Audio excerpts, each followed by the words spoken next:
Halo semuanya, apa Halo, kabar? Kembali lagi nih sama kita berdua, saya Mary, saya Gordon, istrinya Pak Gordon. suaminya Bu Mary. Nah, kita mau menyambung eh, podcast kita minggu lalu yang ngomongin tentang cari ijazah atau cari rupiah. Ya, Ya, jadi ini part 2-nya ya teman-teman ya. Nah, untuk kali ini kita mau membahas tentang sisi positif dan negatif nih ya, dari kuliah dan kerja. Tentu masing-masing punya apa ya istilahnya ada hal-hal yang baik dan hal-hal yang perlu dipertimbangkan sebelum kalian memilih salah satu di antara dua ini. Oke, mungkin mulai dari Pak Gordon dulu nih, sisi yang kerjanya ya. kira tadi mulai dari Jalan Lele ke RRI. Oke. Kejauhan kalau gitu. Oke.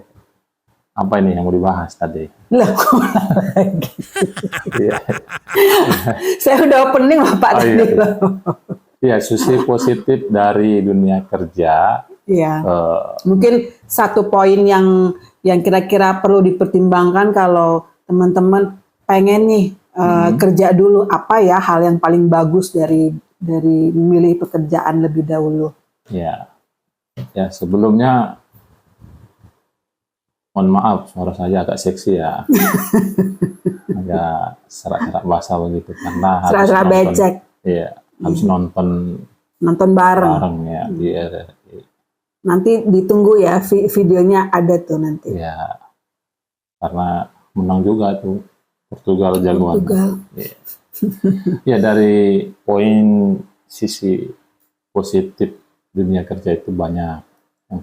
Poin satu itu kita tentunya dapat cuan ya. Ya, itu yang paling penting. Pastinya, karena kan cuan itu yang dicari orang banyak begitu ya. Ada mengatakan istilahnya itu tanpa cuan tidak bisa ngapa-ngapain. Nah, dia harus dibarengi memang tanggung jawab begitu. Pekerjaan itu dilaksanakan dengan penuh tanggung jawab dan pekerjaan itu harus dicintai. Nah, kalau nggak dicintai pekerjaan itu ya tentunya tidak bakalan target-target bisa dicapai. Jadi malah jadi beban gitu ya. Betul. Jadi kalau saya sih pekerjaan saya apapun yang saya kerjakan itu selalu saya senangi, sukai gitu ya, tanpa disuruh begitu ya, walaupun ada pimpinan gitu, atau bos namanya, mandor atau apapun itu sebutannya ya, kalau kita sudah diberi kepercayaan untuk mengerjakan sesuatu ya dikerjakan penuh tanggung jawab.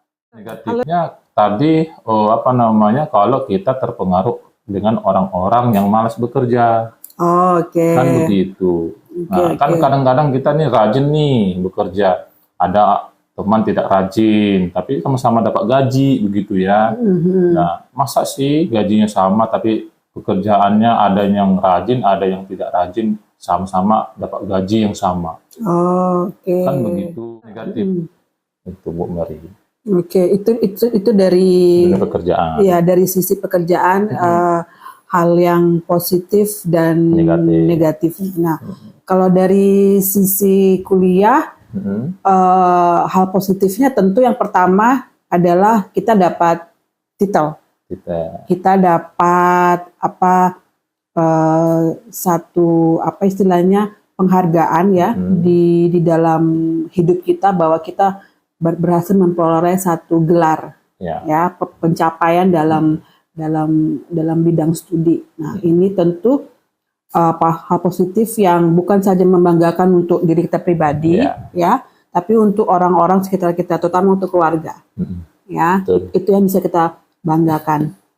Nah, selain itu juga kalau di kuliah menurut saya pribadi itu hal yang positifnya juga kita bisa nambah networking, Pak Gordon ya. Karena networking itu dimulai dari kita kuliah. Siapa yang kita menjalin teman ya, siapa yang menjadi teman kita di kuliah itu terkadang membantu nanti di masa depan kita. Bener ya? Iya, ini betul. Contohnya dari Pak Gordon nih. Pak Gordon ini kalau kemana-mana nih pasti disapa ya. Halo gitu. Naik utang gitu. Walaupun mungkin beliau ini lupa mungkin siapa ya, tapi networking itu dimulai dari sejak kuliah. Nah, kita temanan dengan A, nanti setelah lulus kuliah ternyata A ini sudah kerja di tempat yang bagus, kemudian kita bisa menjalin hubungan baik, bagaimana kalau bisa bekerja sama dan lain sebagainya, seperti itu ya. Itu hal yang positifnya. Nah, untuk hal yang negatifnya, bertolak belakang dari dunia kerja. Apa itu? Kita butuh cuan yang banyak. Oh gitu. Negatifnya, iya dong. Kenapa? Kalau kuliah kan setidaknya harus menyiapkan dana 5 tahun, minimal 5 tahun, kalau lulus 5 tahun ya. Kalau kurang lebih bagus untuk uang kuliah. Bukan saja uang kuliah, tapi uang buku mungkin, ataupun uang ujian, ataupun nanti setelah lulus ada uang pengeluarannya paling banyak. Betul, pengeluarannya tentu lebih banyak daripada yang tadi bekerja ya. Kalau kerja kan nggak ngeluarin uang apa-apa kan, malah dapat uang. Nah, kalau kuliah kebalikannya, kita harus menyediakan banyak uang, dan hal ini nggak bisa disediakan oleh semua orang, terutama untuk kondisi ekonomi seperti sekarang. Ya, jadi salah satu pertimbangan yang paling berat menurut saya jika teman-teman atau orang tua memutuskan untuk menyekolahkan anaknya untuk melanjutkan kuliahnya. Nah, kira-kira seperti itu. Ya, berarti kalau kuliah tuh biasanya tuh pengeluaran banyak begitu ya? Nah, banyak banget. Apalagi diperkirakan 10 juta atau ratusan juta? Lebih, Pak. Oh, tergantung itu ya gelar ya, S1 staratanya ya. Iya.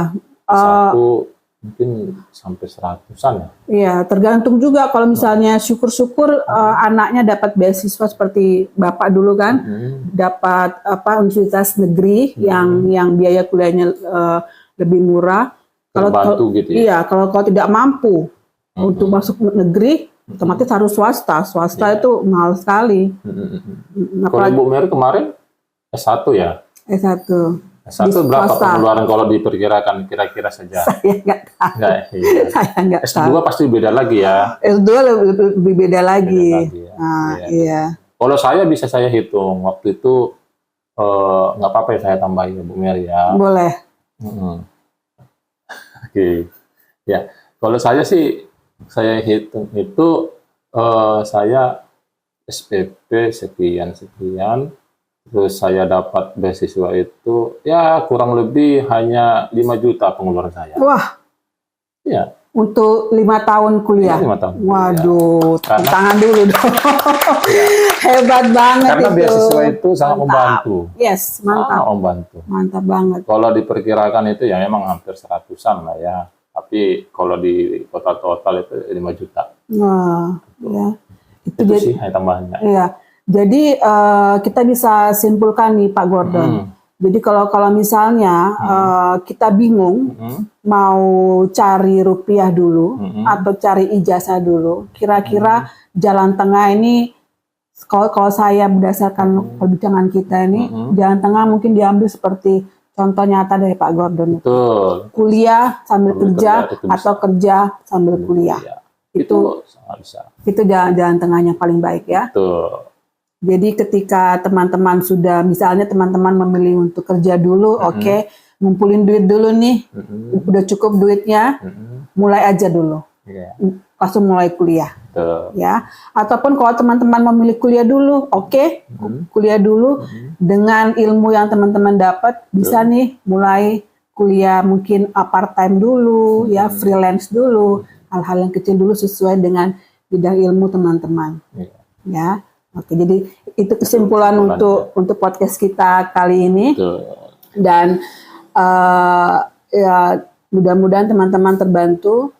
Apa nih penutupan kita untuk podcast hari ini? Oh, teka-teki ya? Oke, teka-teki. Pak Gordon dulu deh teka-tekinya.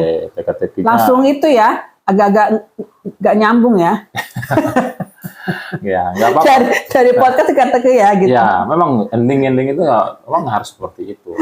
Ya, nanti kesimpulan kan sudah. Terus teka-teki itu kan ya warna sarinya. Betul. Ya, warna sari. Bunga-bunganya. Gitu ya. Ini kan podcast untuk happy fun saja. Betul. Ya. Topik-topiknya ringan. Tapi kadang-kadang bisa membuat susah tidur di malam hari. Tapi jangan lupa ya, pemirsa, komen ya, apa request topik apa yang perlu dibahas begitu ya. Bisa nanti kita boleh. list ya, begitu kita bahas begitu ya. Komen di. Tapi jangan yang berat-berat ya. Iya. Jangan membutuhkan ahli gitu, jangan. Karena kami bukan pakar, kami hanya sebatas kemampuan kami bisa menelaah dan menyampaikan. Ya biasa ya kan, kita ini kan makhluk ciptaan Tuhan yang tidak tahu apa-apa dari awalnya, sehingga kita bisa memahami dengan wawasan saja. Ya. Teka-teki saya apa nih? Ini mudah nih, Bu Mary. Buah apa yang membuat orang bisa jatuh cinta? Oh, buah apa yang buahaya? Hah? Buah ceri. Buah durian yang lagi musim nih. Enggak tahu deh. Buahku sayangku. Boleh. Itu masuk ke gombalan ya sebenarnya ya. Bukan teka-teki ya.